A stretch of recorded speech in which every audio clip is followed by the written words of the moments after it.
Mga idol, magdodrawing ako Bulaklak. Pencil drawing effect. So, tara. So, mga idol, simulan na natin. Ito na, gumuhit muna tayo mga kaibol, dandahan. Yung ating idodrawing na bulaklak.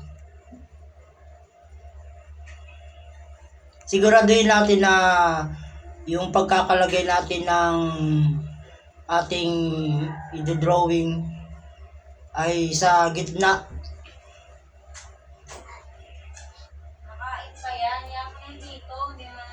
At kailangan sakto yung kanyang pesto. At kailangan detalyado para maganda yung kalalabasan ng ating pencil drawing. Susundin lang natin yung pagkakahubog ng bulaklak, sentro at tagiliran para maganda yung kalalabasan ng ating pencil drawing. Huwag natin masyadong didiinan yung ating pag-sketch, Magang lang yung kamay, dapat magang. Dandahan at sakto dapat yung ating pagkakaguhit para lumabas yung ganda ng ating dinodrawing. Bali, yan, lalagyan na natin ngayon ng pinaka sanga niya o yung pinagbungahan ng ating bulaklak. At pagsigurado na tayo sa detalye ng ating pag-i-sketch. Bali, i-shade natin yung alam natin na yung pinaka bahagi ng bulaklak siya yung pinaka sentro ng ating isi-shade. Kailangan detalyado yung nakikita mo yung pagkakatupi o pagkakabaluktot ng dahon ng bulaklak para umaayon siya sa sentro ng ating paningin. Kailangan detalyado para buhay na buhay siya. Ito nga pala yung pinaka niya, yung bulaklak, meron pa siyang pinaka bulaklak. Yan. Sinade na natin. Si-shade lang din natin yung mga magkakabilang gilid. Sa pagsishade mga idol, doon natin ipinapakita yung detalye, Yung ginuhit natin kanina, lang yung pinaka pattern niya o sketch niya lang yun para yun ang susundan ng ating pag-shade. Lagyan lang natin yan sa mga gilid-gilid kasi ayan yung medyo nakatupi at ayan yung magbibigay ng buhay sa kanya. So, sa ating ginagawang bulaklak.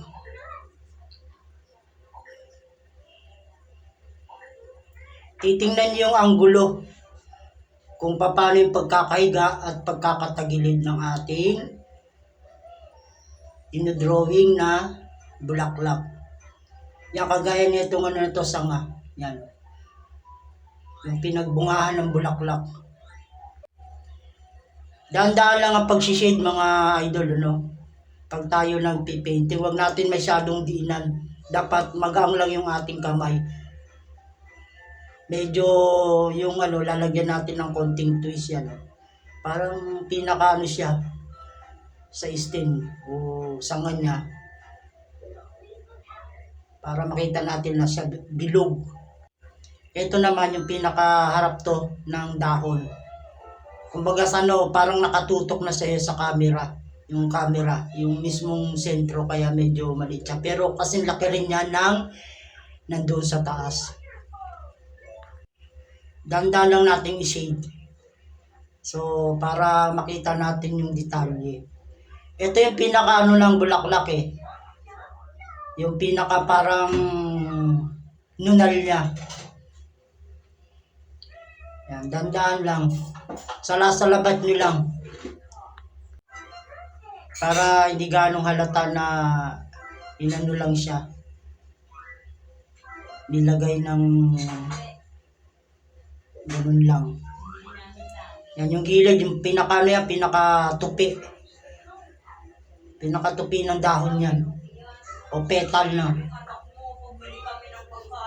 Yan o. Dito naman ganun din.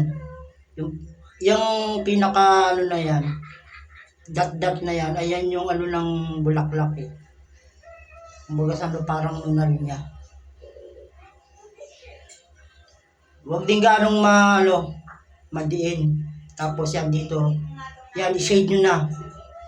I-shade nyo para buhay na buhay yung ating drawing. Parang sinarkol na natin siya. Unti-unti natin bubuhayin yung ating dinrawing na bulaklak. Ano lang to, pencil drawing. Pag alam natin na kulang pa, idagdagan pa natin ng konting kulay ng charcoal. Unti-unti natin siyang bubuhayin para yung pinaka-grano ng ating design ay makita. Yan. Madali lang mag-drawing ng ganito mga idol, no? Simpleng gawain lang to. Kahit tao kaya natin i-drawing sa mga ganitong style. Yan. Yung pinaka-grano, yun ang kukunin natin. Yan. Kukunin talaga natin yan kasi ayan yung pinaka-dark portion ng ating dinodrawing. Yan. Para makita natin yung pagkakatupi, yung pagkakasibol. So yan na mga idol, simple drawing lang. Yan mga idol, kung nagustuhan nyo, please like and follow.